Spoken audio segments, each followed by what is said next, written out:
qu'il est bon et agréable pour des frères d'être réunis ensemble, car c'est là où tu déverses toute ta bénédiction, Seigneur. Nous bénissons ta présence au milieu de nous. Tu es Dieu, tu mérites cet honneur, parce que c'est en toi que notre vie trouve source, Seigneur. C'est en toi que nous avons la vie. Et si nous sommes vivants ce matin, c'est par ta grâce, Seigneur. Nous bénissons ta présence au milieu de nous. Laisse que ce moment le plus précieux que tu nous donnes, Seigneur, que tu répandes ta grâce sur ton peuple, que tu as choisi devant ta présence ce matin. Nous bénissons parce que tu es le Dieu vivant, le Créateur, toi qui nous connais, toi qui nous aimes, et toi qui nous accompagnes tous les jours de notre vie, sur le parcours de notre vie terrestre. Béni soit le nom de Jésus. Alléluia. Amen. Amen. Je vous prie, vous pouvez vous asseoir. La chorale, je vous prie, vous pouvez vous asseoir aussi. Je vous salue tous au nom de Jésus-Christ de Nazareth. Oui, ce matin, bien-aimé, tu es là. C'est par la grâce. C'est par l'amour de ton Père, notre Dieu, le Créateur de l'univers, que tu es là ce matin. La parole que nous allons entendre ce matin, c'est une parole que Dieu peut-être a voulu que toi tu sois là. Parce que peut-être elle est adressée à toi, elle est adressée à moi aussi, elle est adressée à nous tous. Cette parole, quand nous la voyons, et quand je la méditais, ça me rappelait ce jour-là, à Jérusalem, quand ce jour était proche, quand Jésus a vu qu'il voulait quitter cette terre et que la mort était là.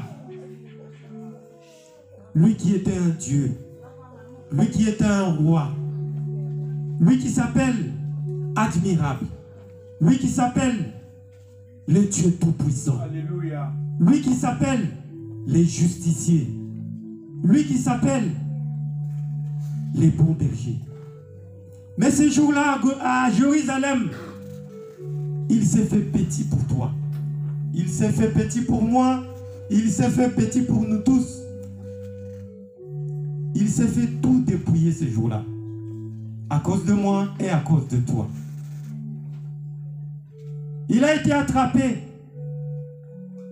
Il a été malmené ce jour-là. On l'a balancé de gauche à droite. Lui qui était un roi. Lui qui était un Dieu créateur de l'univers visible et invisible. Mais ce jour-là, c'était comme un papier. C'était comme un loc. C'était comme un torchon. Juste pour toi. Le Dieu qui conserve tout ce que nous voyons et tout ce que nous ne voyons pas. Mais ce jour-là, à Jérusalem, c'était un petit. C'était un rien. Devant Pilate, il s'est fait petit. Parce qu'il t'avait aimé toi, parce qu'il m'avait aimé moi. Il est parti tout droit à la croix de Golgotha. Quand on regarde l'immensité de ce Dieu-là, on peut se dire, on peut se demander comment un Dieu, lui qui s'appelle le Dieu Tout-Puissant, a pu accepter qu'il soit maltraité ce jour-là. Mais s'il avait fait, c'est pour toi, c'est pour moi. Bien-aimé, Dieu nous aime tellement que son amour, il est prêt à tout, juste pour toi. Dieu est capable d'aller n'importe où, juste pour ton cœur, juste pour ton âme. Il est prêt à tout faire pour que toi tu sois sur le chemin qu'il veut que tu sois. Et c'est cette parole de ce matin qui nous donne. Sur quoi ta vie est-elle construite aujourd'hui? Sur quoi? C'est la question que Dieu nous pose ce matin. Tu es là, tu es devant Jésus. Amen. Et c'est Jésus te pose cette question ce matin. Sur quoi ta vie est-elle construite aujourd'hui. Oui, certes, tu as une vie. Tu respires, tu es en bonne santé, oui. Tu peux vaquer à tes occupations, oui. Tu peux tout faire, oui. Mais sur quoi ta vie est-elle construite, bien-aimé? Toi qui es là ce matin, tu es devant Jésus, tu peux te poser, qui te pose cette question, qu'est-ce que tu peux lui répondre ce matin? Sur quoi ta vie est-elle construite? Une vie mérite d'avoir de base. Une vie doit être fondée sur quelque chose. Amen. Une vie, pour qu'elle tienne debout, doit avoir des solidifications sur lesquelles elle est fondée. Et c'est cette question que Christ te pose ce matin. Nous dormons, nous nous lèverons le matin. Nous faisons tout ce qu'un homme peut faire. On va dormir le soir, mais on a la foi que le matin, on va se lever. Bien aimé, si la foi que nous avons quand nous allons au lit le soir, si chacun exerçait cette foi dans sa vie, ah mais ça allait être merveilleux. Parce que le soir, quand nous allons dormir, nous avons déjà planifié pour demain. Je pars au lit, mais je sais que demain je vais me lever à tel. Je vais même le réveil. Parce que je sais que demain je serai vivant. Alléluia. C'est fort. Mais tu planifies ta vie déjà. Tu vas dormir, mais toi tu n'es pas le maître de ce souffle de vie. Oh, alléluia. Mais tu as déjà planifié pour demain. Que demain je vais faire ça, je vais aller, je vais faire ça. Ça touche, Seigneur. Mais bien aimé.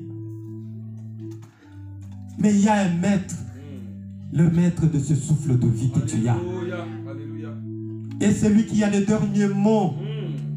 Quand tu vas dormir, c'est lui qui dit oui, ma fille, mon fils, lève-toi, il est temps. Va à tes occupations. S'il dit tu ne te lèves pas et tu ne peux pas te lever, il a les derniers mots de ta vie. Amen. Et c'est sur lui que cette parole va nous être adressée ce matin. Alléluia, bien-aimés. Amen. Nous allons nous mettre debout, nous allons honorer la parole de Dieu. Amen.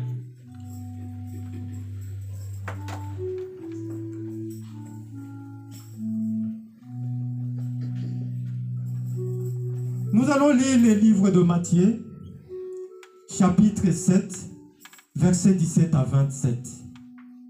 La Bible nous dit ceci. Tout bon arbre porte de bons fruits, mais les mauvais arbres portent de mauvais fruits.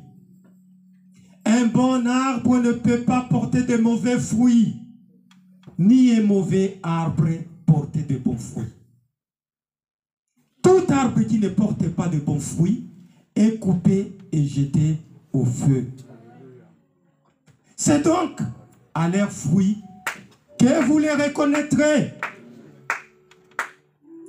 Ceux qui me disent, Seigneur, Seigneur, n'entreront pas tous dans le royaume de Dieu. Mais celui-là seul qui fait la volonté de mon Père qui est dans les cieux. Plusieurs me diront à ce jour-là, Seigneur, Seigneur, n'avons-nous pas prophétisé par ton nom? N'avons-nous pas chassé des démons par ton nom? Et n'avons-nous pas fait beaucoup de miracles par ton nom? Alors je leur dirai ouvertement, je ne vous ai jamais connu. Retirez-vous de moi, vous qui commettez l'iniquité. C'est pourquoi quiconque entend ces paroles que je dis et les met en pratique sera semblable à un homme prudent. Un homme prudent qui a bâti sa maison sur le roc. La pluie est tombée, les torrents sont venus, les vents ont soufflé et se sont jetés contre cette maison. Elle n'est point tombée parce qu'elle était fondée sur le roc.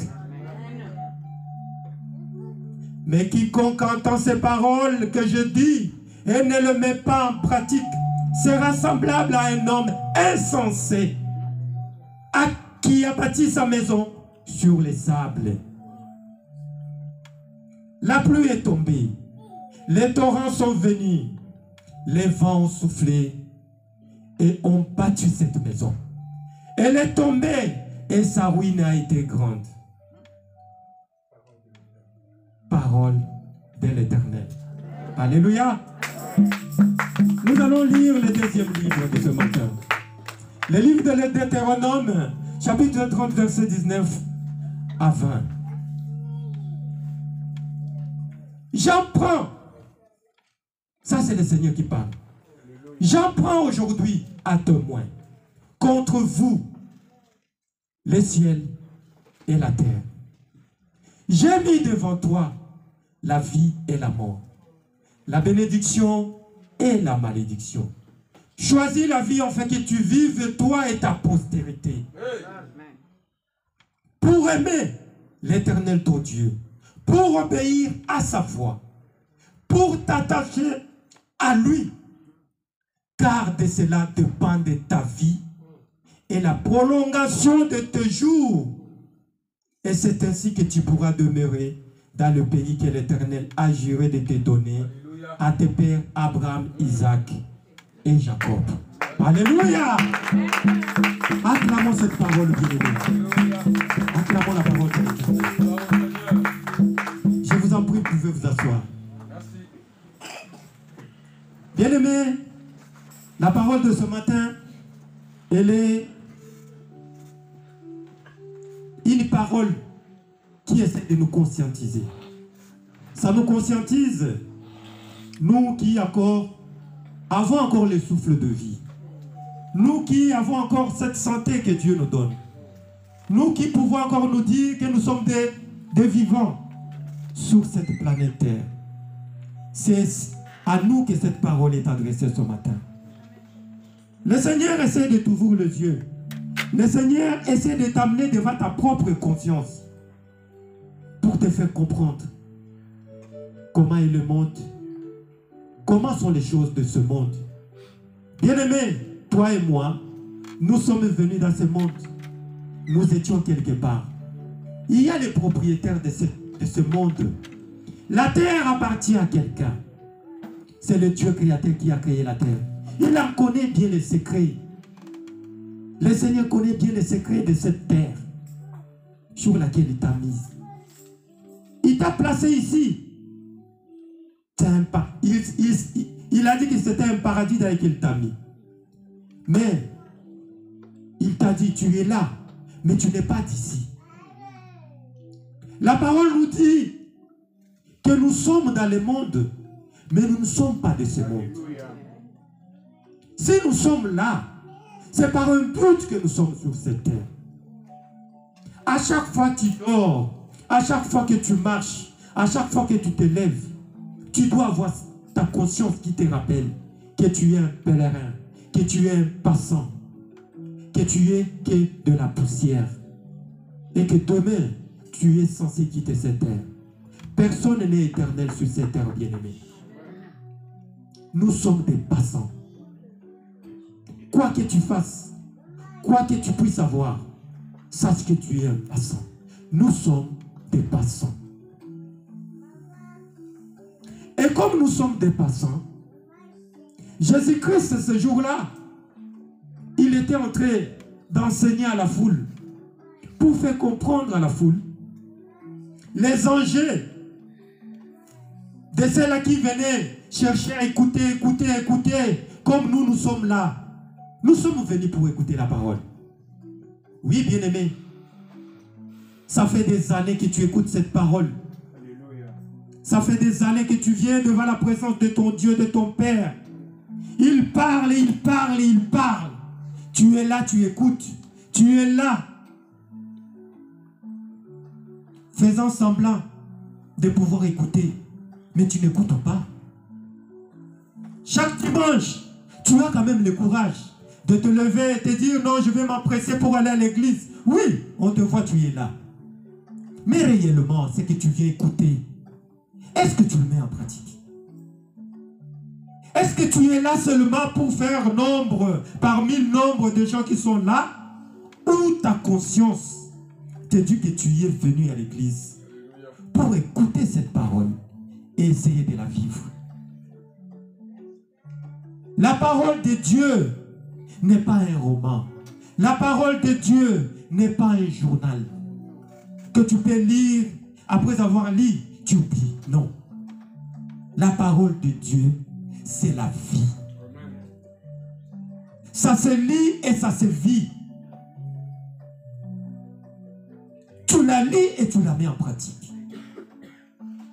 Le Seigneur ce matin nous met devant un récit avec des illustrations. Aujourd'hui, nous voyons le monde bien-aimé. Les chantiers qui sont partout. Les gens construisent. Oui, il y a des chantiers qui prennent une semaine.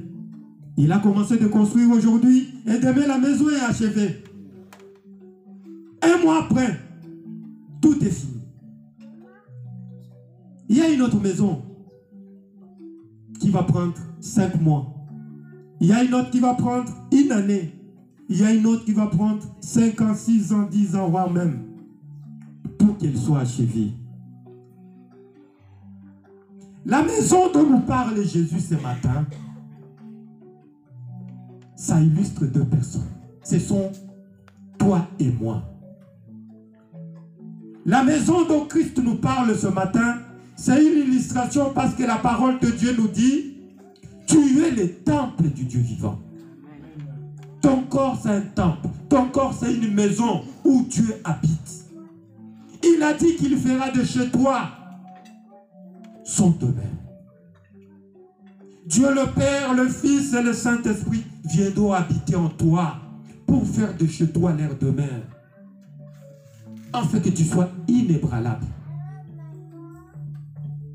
Les illustrations que le Seigneur nous montre ce matin nous montrent la façon dont chacun construit. Nous construisons différemment. Nous construisons différemment. Chacun est responsable de son chantier. Alléluia. Chacun a un chantier dans sa vie. Il y a d'autres qui construisent 1 mois, 2 mois, la maison est finie. Il y en a d'autres qui construisent 2 mois, 3 mois, 4 mois, la maison elle est finie. Mais il y en a d'autres qui prennent du temps pour pouvoir construire. L'autre va prendre une année, l'autre va prendre 2 ans, l'autre va prendre 5 ans. La façon de construire dépend de la durabilité de ta maison, bien-aimée. Alléluia. Ta façon de construire dépend de la durabilité de ta maison. L'illustration que le Seigneur nous montre de ces 2 maisons. La première maison, on nous parle que c'est un homme prudent. Un homme prudent. Un homme avisé. Lui, quand il est en train de construire, il construit en respectant les normes, bien-aimés. Il construit en respectant les normes. Il ne construit pas vaguement comme ça. Il prend le temps pour que sa maison soit solide. Il utilise le matériau durable pour sa fondation. Nous voyons un monsieur qui se dit non, pour que ma maison soit durable, je dois faire de la fondation de ma maison vraiment d'une durabilité pour que ma maison dure longtemps, pour que j'y vive longtemps. Oh, Dieu nous ait en pitié parce que nos micros crachent. Ouais, nous avons besoin des donateurs du temple de Dieu. Si nous pouvons parler de la parole de Dieu avec des micros qui crachent comme ça, et pourtant tous, Dieu nous a bénis là où nous sommes. Nous avons besoin des bons micros pour parler de la parole de Dieu. Alléluia. Alléluia. Le monsieur, lui, construit sur du roc. On nous parle, c'est quelqu'un qui construit sur du roc. Ça veut dire, il était conscient qu'en construisant, il y a des dangers qui peuvent détruire sa maison. Et le monsieur était avisé.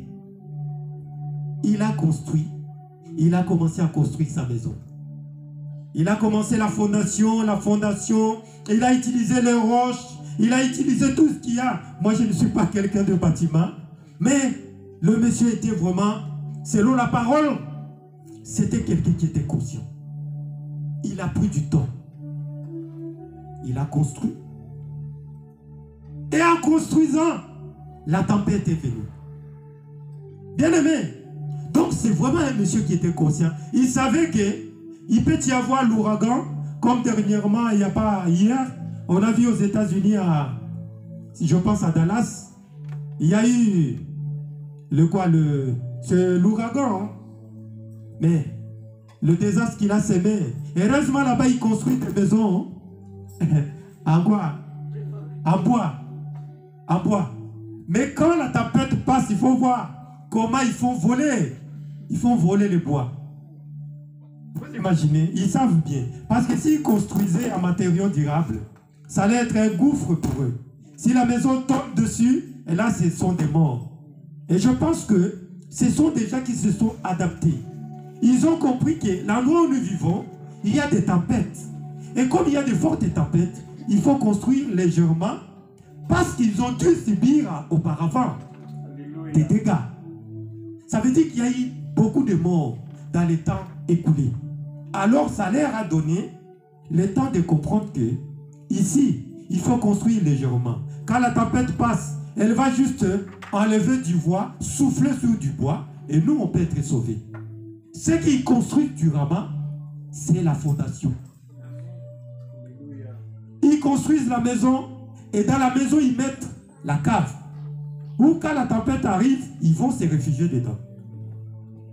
Et quand la tempête passe, dès qu'ils viennent, ils se retrouvent que la maison n'existe plus parce qu'elle a été soufflée par le vent. Les hommes avisés. L'homme prudent. La tempête est venue. Le vent a soufflé. La maison de cet homme prudent a pu résister au vent. A pu résister au vent, bien-aimé. Mais on nous montre un deuxième personnage. Ce deuxième personnage, Jésus-Christ l'appelle d'un insensé. Un insensé, ça veut dire un fou. Un fou. Quelqu'un de sans intelligence. Lui, qu'est-ce qu'il fait?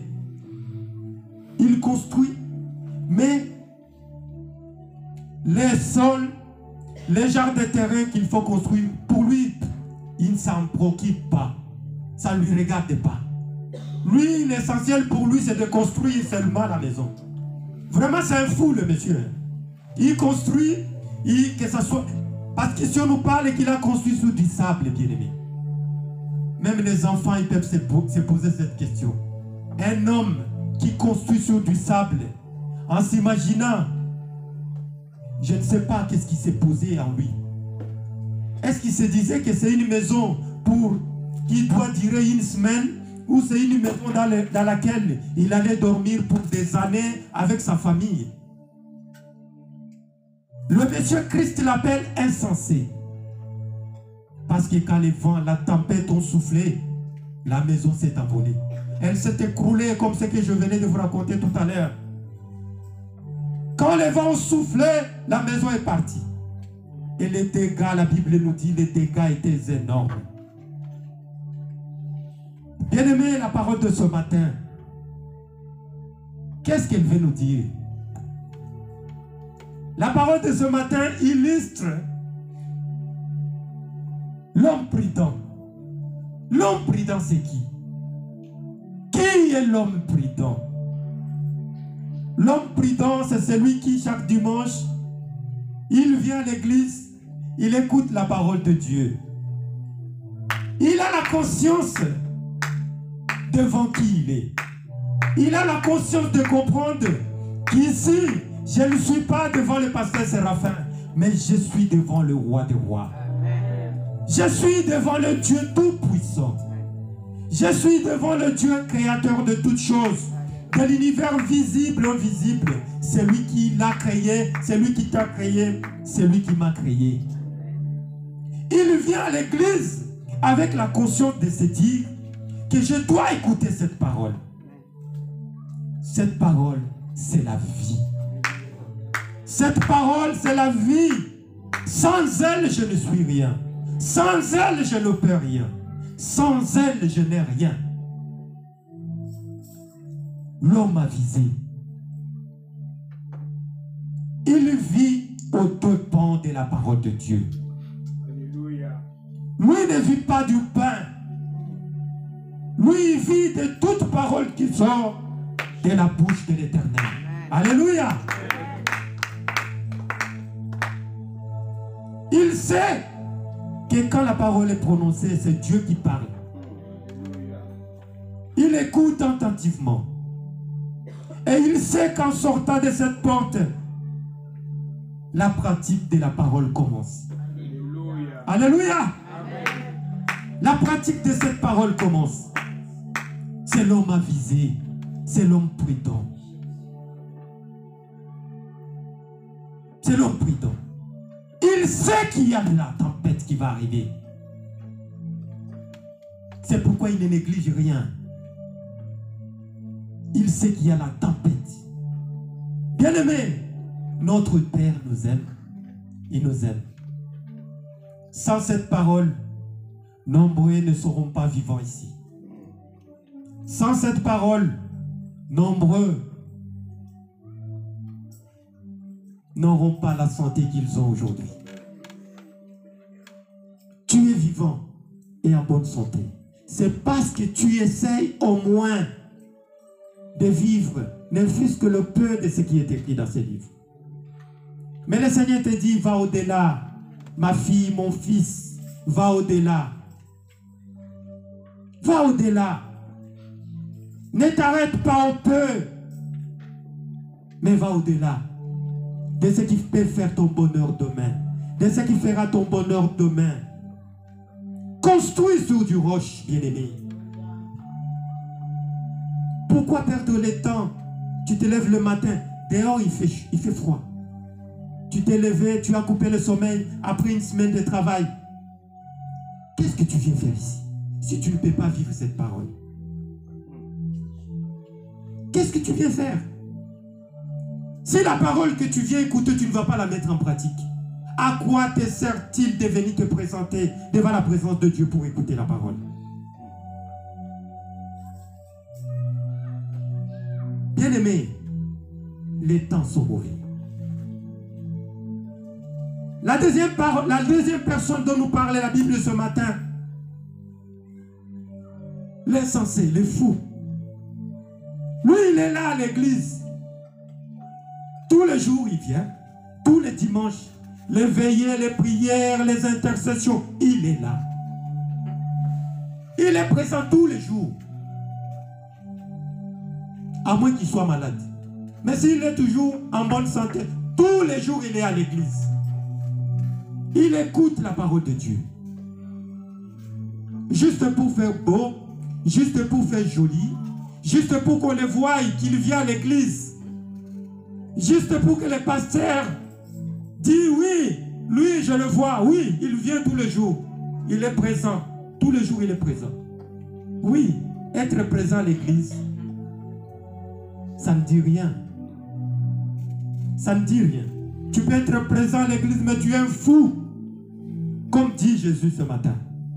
Tu es un insensé. Tu peux être présent à l'église ce matin, mais tu es un insensé parce que tu ne sais pas ce que tu es venu faire devant la présence de ton Père.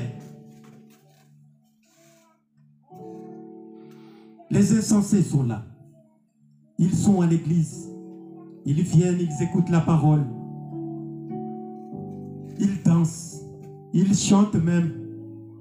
Ils font du bruit devant la présence de Dieu. Ils écoutent la parole, bien-aimés. Mais la parole qu'ils écoutent, c'est pour rien qu'ils écoutent. Ça entre ici, ça ressort par là. Ils sont là. Ils n'ont pas leur conscience sur la tête.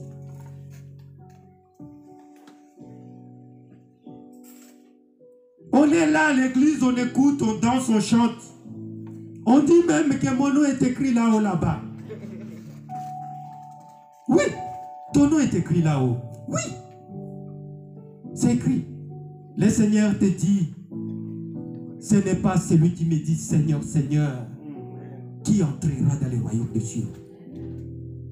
Ton nom peut être écrit là-haut. Mais il y a du travail pour que tu puisses être là-haut. La vie chrétienne, c'est un processus, bien-aimé. C'est un processus. Hier, tu étais baptisé. Aujourd'hui, demain, tu vas grandir. Ça prend du temps, la vie chrétienne. Ce n'est pas quelque chose du jour au lendemain. Tu veux passer devant pour prêcher la parole. Non. Ce n'est pas du jour au lendemain. Tu veux t'appeler, tu veux faire n'importe quoi. Non. La vie chrétienne, c'est un processus. C'est comme un bébé dans les ventres de sa maman. Dieu a mis 9 mois pour qu'une femme puisse accoucher. Une femme qui veut accoucher à 3 mois va nous donner un prématuré. La vie chrétienne demande d'être fondée sur du solide, bien-aimé. Fonde ta vie sur du roc. Fonde ta vie sur du inébranlable. Là où le vent, la tempête va souffler, tu sais que tu as un appui sur le rocher de ta vie. Le rocher qui est Jésus. La tempête peut souffler. Mais comme le roc est dans ta vie, rien ne peut ébranler ta vie.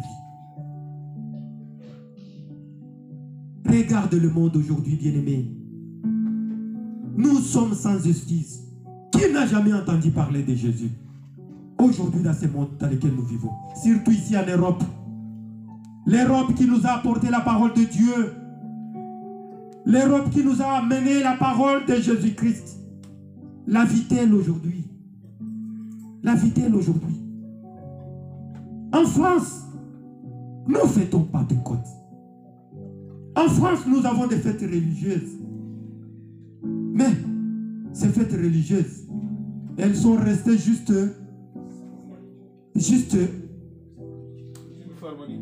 des formalités. Les gens ne vivent plus Pentecôte dans leur vie. Ouvre ta conscience, bien-aimé. À l'horizon, il y a la tempête, le jugement de Dieu qui va arriver. Ta maison va-t-elle résister? Où ta conscience est-elle fondée? En qui ta conscience est-elle fondée? Bien-aimé, je vais vous raconter une petite histoire. L'histoire se passe au Moyen-Âge. L'histoire se passe au Moyen-Âge et ça se passe en Écosse, en Angleterre. C'était dans une prison en Écosse. Il y avait des prisonniers. Quand on amenait les gens dans cette prison-là, ça veut dire que tu étais amené à mourir dans la prison. Tu ne pouvais pas sortir de cette prison. Et dans cette prison, il y avait un homme qui avait déjà passé 5 ou 6 ans. Il a vu les gens arriver, les gens mourir. Et juste à côté de la prison, il y avait un cimetière où on enterrait les prisonniers de cette prison.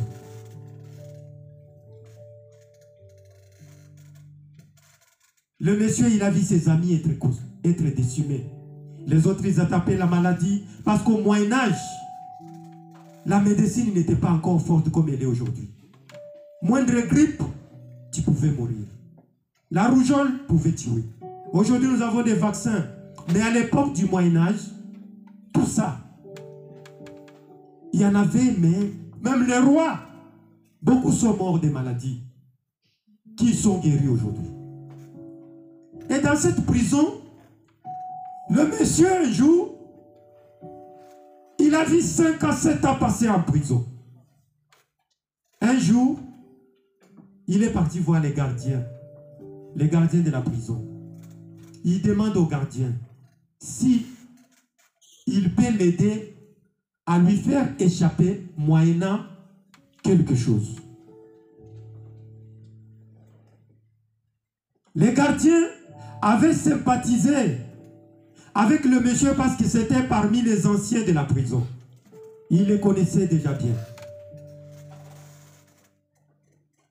Le monsieur lui dit non, il n'y a pas de souci. Je pourrais t'aider, mais si on m'attrape. Parce qu'à l'époque, il y avait la guillotine. On tuait les gens, donc dès que tu enfreins la loi, ou tu fais quelque chose qui va à l'encontre de la loi, donc on tuait les gens, on les faisait asseoir et on coupait la tête. Le monsieur se dit, en tout cas, je vais t'aider, moyennant quelque chose. Mais ne dis à personne de ce que je vais faire pour toi. Le monsieur lui a dit, tu vas m'offrir une vache. Dès que je vais te faire sortir de prison, tu vas m'offrir une vache. Parce qu'il avait des pâturages. Et à l'époque, le pâturage, on pouvait faire l'agriculture qu'avec des vaches. Ou de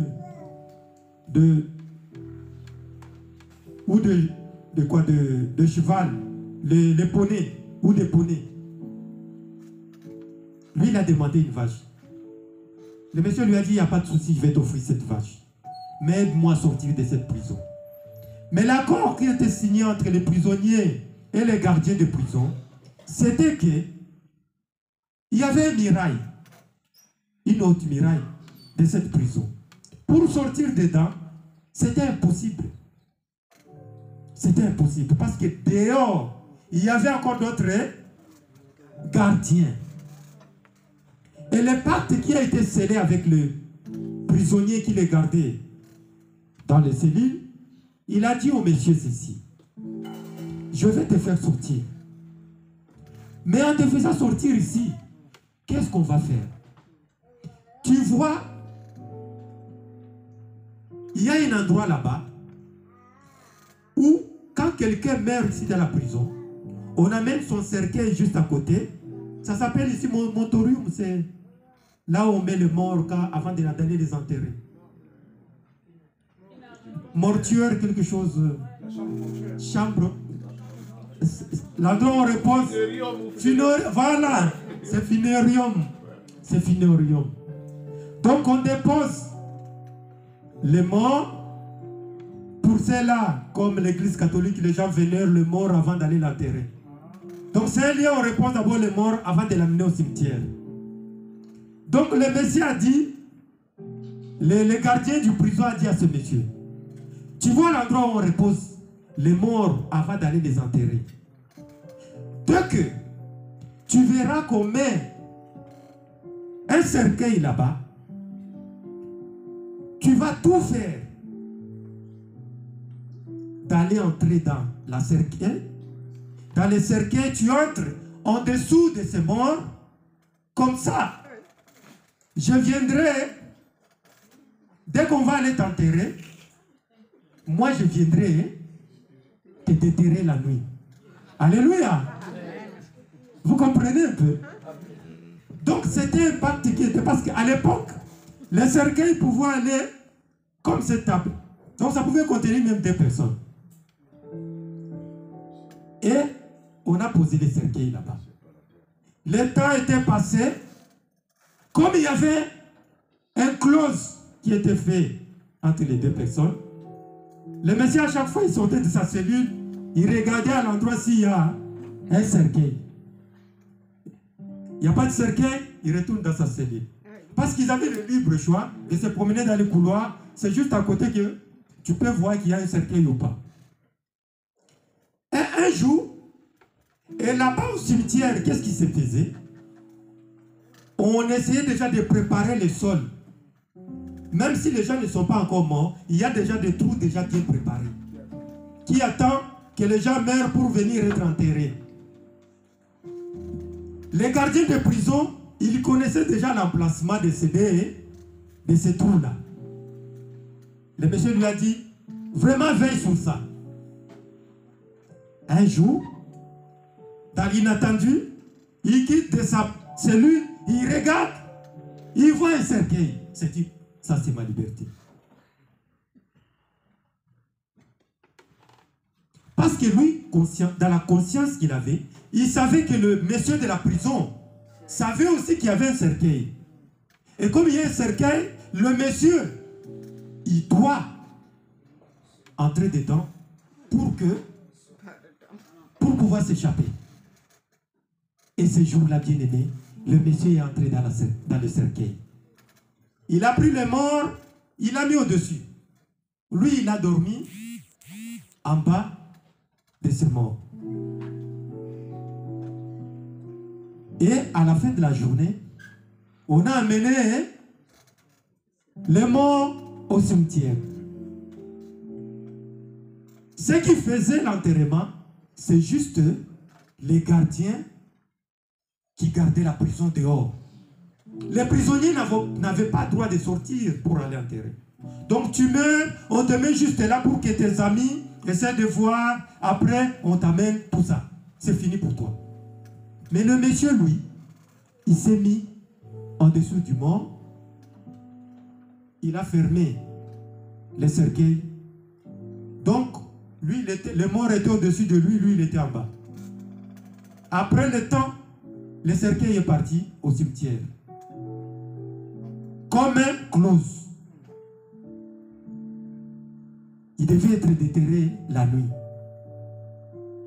La nuit arrive maintenant, il faut que le monsieur arrive. Il commence à compter des minutes parce qu'il est sous terre. Le monsieur, lui, connaît l'emplacement. Il commence à attendre. 18h, 19h. Oh, mais qu'est-ce qui se passe?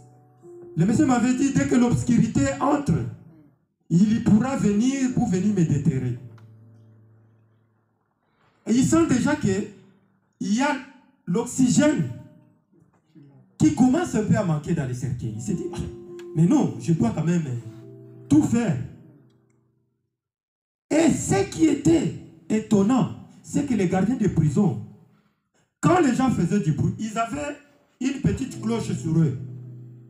Quand les gens faisaient du bruit, quand ils couraient, cette cloche, ça sonnait pour alerter les gens que non, les gardiens arrivent à aller entrer dans vos cellules. Le monsieur maintenant dans les tombeaux, il sent que l'oxygène commence à manquer. Il se dit non, je dois prendre les morts, les mettre au-dessus de moi pour respirer le peu d'oxygène qui reste. Et en bougeant le monsieur, il sent la cloche qui bouge dans les cercueils. Mais c'est pas possible. Ne peut avoir cette cloche que les gardiens de la prison. C'est des centres de détention. Hein? La prison, les prisonniers ne sortent pas. Oui. CD, les prisonniers peuvent sortir. Donc c'est un centre de détention. Un centre Donc, de détention. Ça veut dire, le monsieur qui avait la cloche, c'est le monsieur avec qui il avait baptisé. Le mort. Le mort qui était dans le cercueil avec lui, C'était le gardien. c'était les gardiens avec qui il avait signé le pacte, le clause, que lui, en étant enterré, la nuit, il viendra les délivrer. Alléluia, bien-aimé. Le monsieur, dès qu'il a bougé, le mort dans le cercueil, il a senti la cloche bouger, il s'est dit, donc il était étonné même. Mais qu'est-ce que j'entends là? Il essaie de toucher et réellement, il touche la même cloche parce que l'obscurité. Il s'est donné l'image de ce qu'il avait vu de gardien de prison. Bien aimé, imagine un peu le sort du monsieur. Donc il était enterré pour toujours avec les clauses de son gardien de prison. Il n'y avait plus d'espoir. Il n'y avait plus d'espoir.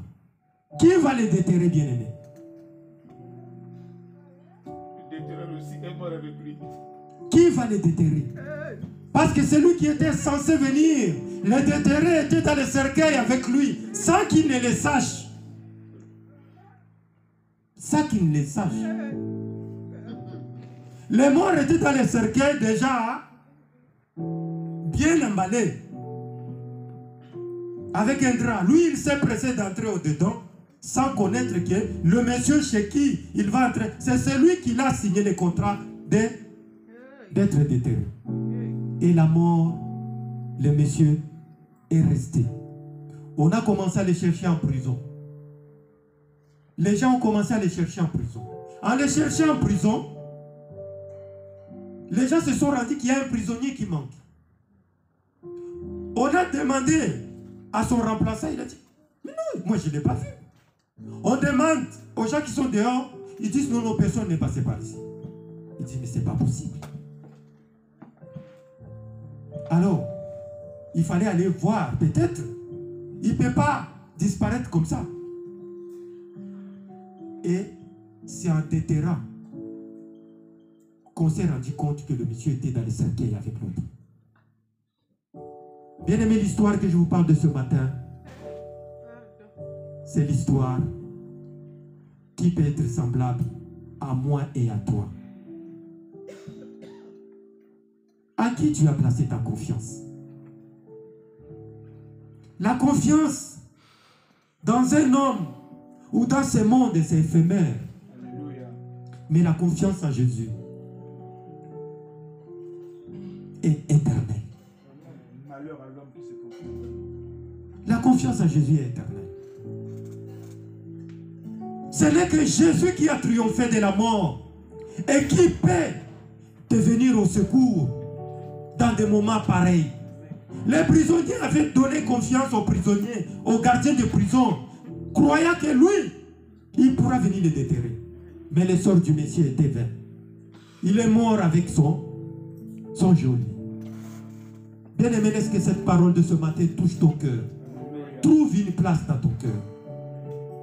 Sois prudent dans ta vie. Conduis ta vie en étant un homme avisé qui sait que demain, à l'horizon, il y a un jugement. La vie chrétienne aura toujours des perturbations. Le vent soufflera toujours dans ta vie. Il y aura toujours des difficultés dans la vie des enfants de Dieu. Mais la Bible nous dit que nous sommes plus que vainqueurs par celui qui nous a aimés en Jésus-Christ. Dieu nous aime et il ne nous laissera pas être emportés par la tempête, être emportés par le vent. Quand Dieu vit en nous, nous sommes plus que vainqueurs par celui qui nous a aimés. Alléluia, bien-aimé. Judas était avec Jésus. Il écoutait la parole de Jésus. Mais le sort de Judas est où aujourd'hui? Judas pouvait chanter aussi, mon nom est écrit là-haut. Mais aujourd'hui, où est-il? Il a trahi le roi des rois. Ne sois pas comme Judas, bien-aimé. Toi qui trahis ton Messie, toi qui trahis ton maître. Tu viens écouter sa parole. Et demain, tu le remets à la croix. Manger le corps de Jésus. Le corps de Jésus doit être mangé sincèrement. Tu ne dois pas venir te présenter devant la table du Seigneur en faisant semblant de manger le corps, mais en étant quelqu'un d'insensé. Ce corps, quand il entre dans une vie change. La vie change. On mange le corps de Jésus tous les jours, mais nos vies ne changent pas. Mais par contre, quand tu manges le corps de Jésus, sachant que tu es un homme insensé, tu mets la condamnation dans ta vie. Tu te prépares la condamnation. Le corps de Jésus est saint et doit demeurer dans un endroit saint, un endroit digne, digne d'être gardé, digne d'être honoré. Nous venons dans les temples en étant des gens qui ont des vies doubles. Nous voulons vivre avec Jésus, nous voulons vivre avec le monde. On ne sait pas qui nous sommes. Quelle est ton identité? Quelle est ton identité? Le monde est accroché à toi et tu veux en même temps t'accrocher sur Jésus. Non, ce n'est pas comme ça la vie chrétienne. Ce n'est pas comme ça la vie chrétienne. La vie chrétienne doit avoir un fondement solide, fondé sur Jésus-Christ de Nazareth. Les rocs.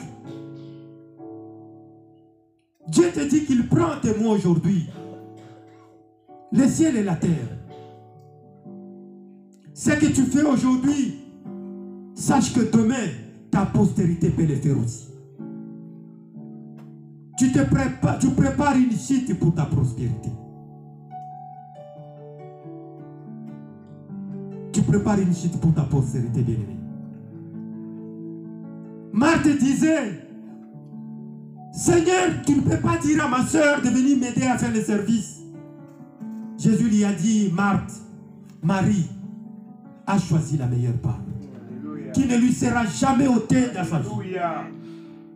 Choisis la vie, bien-aimée. La vie éternelle qui ne te sera jamais ôtée. Le monde va passer, mais la vie éternelle ne te sera jamais ôtée. C'est la vie éternelle avec Jésus. C'est la vie éternelle avec Jésus. La Bible te dit, à quoi sert à un homme de gagner le monde et de perdre son âme? À quoi ça sert? Tu as le monde entre tes mains, mais tu perds ton âme demain. Tu vas en enfer. Aujourd'hui, il y a la tempête qui s'annonce dans le monde. Il y a eu Covid. Aujourd'hui, c'est l'Ukraine qui nous fait mourir de faim. Qui sait demain ce qui va arriver? Qui sait demain? Arrange ta vie. Regarde ta vie. Jésus ne t'abandonnera jamais. Sa parole nous dit qu'il ne t'abandonnera point, il ne te délaissera point. Il est le secours qui ne manque jamais au moment de la détresse. Pensons à notre vie, à notre avenir et à notre lendemain demain. Laisse que Jésus bénisse sa parole de ce matin et que cette parole trouve place dans ta vie. De ne pas être un insensé, mais d'être un homme prudent, un homme avisé qui demain verra la gloire de Dieu. Dieu bénisse sa parole.